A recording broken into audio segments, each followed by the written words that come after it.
विद्यार्थियों, व्याकरण में हम शब्द भेद के अंतर्गत संज्ञा पढ़ चुके हैं।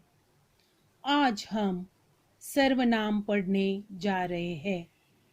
सर्वनाम, उसकी परिभाषा।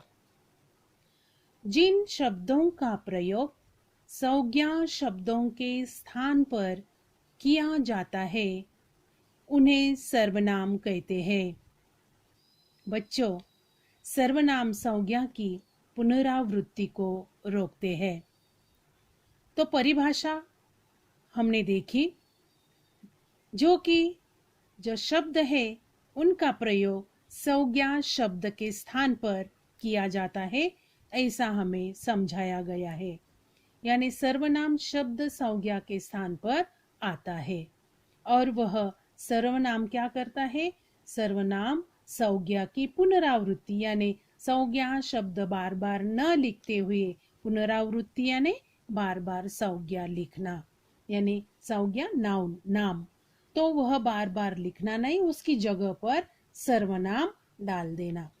तो इस प्रकार हम देखेंगे सर्वनाम के प्रकार। सर्वनाम के 6 प्रकार होते हैं। पहला प्रकार है पुरुषवाचक सर्वनाम।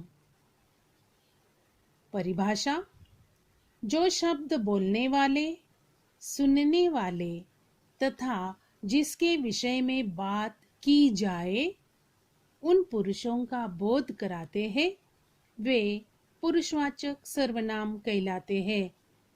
जैसे बोलने वाले मैं, मुझे, हम, हमें। सुनने वाले तू, तुम, तुमको, तुमसे, आप। जिसके विषय में बात की जाए वह, वे, यह, ये, उसे, उससे, उनको, उनके लिए।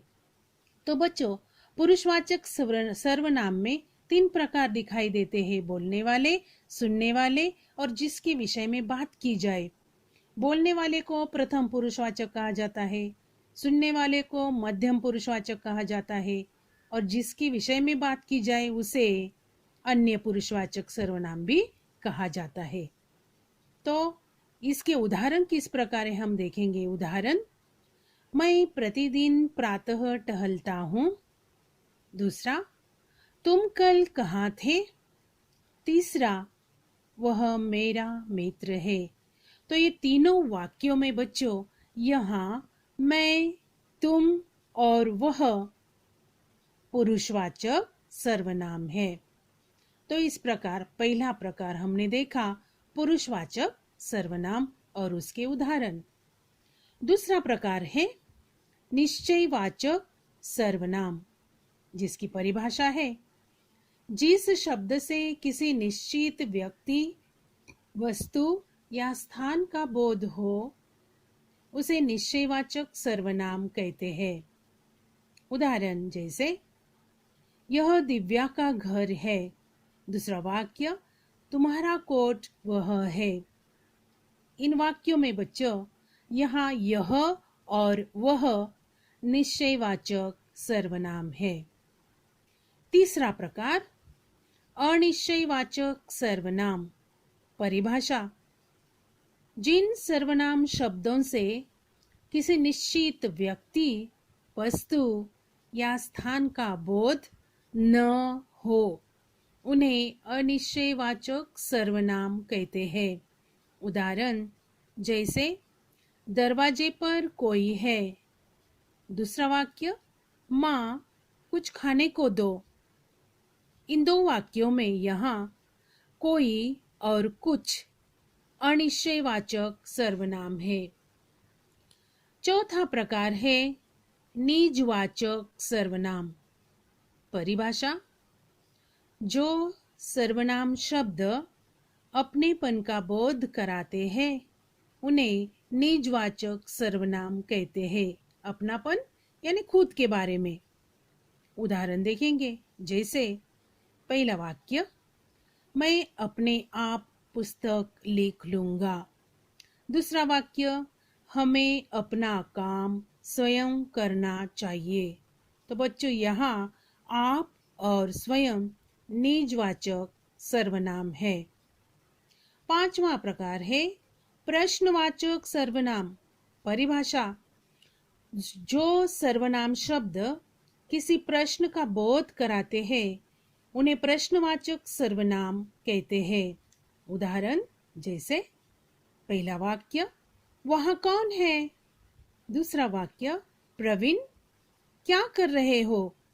इन दो वाक्यों में बच्चों यहाँ कौन और क्या प्रश्नवाचक सर्वनाम है। छठवां प्रकार हम देखेंगे संबंधवाचक सर्वनाम। परिभाषा, जो शब्द संज्ञा या सर्वनाम का किसी अन्य संज्ञा या सर्वनाम शब्द के साथ संबंध स्पष्ट करते हैं उन्हें संबंधवाचक सर्वनाम कहते हैं। उदाहरण जैसे पहला वाक्य, जो जीतेगा उसे इनाम मिलेगा। दूसरा वाक्य, जो जैसा करेगा वह वैसा भरेगा। तो इन दो वाक्यों में यहाँ जो और उसे तथा जो और वह संबंधवाचक सर्वनाम है। तो इस प्रकार हमने सर्वनाम की परिभाषा, उसके 6 प्रकार उदाहरणों के साथ पठन किए, अध्ययन किए। तो बच्चों इस प्रकार सर्वनाम की परिभाषा ध्यान से पढ़ो, उनके भेद ध्यान में रखो। इसी के ऊपर मैंने आपके लिए कृति स्वाध्याय उत्तरों के साथ दिया है। कृति स्वाध्याय एवं उत्तर, और उसमें प्रश्न है, वाक्यों में प्रयुक्त सर्वनामों को छांटकर उनके नाम लिखिए।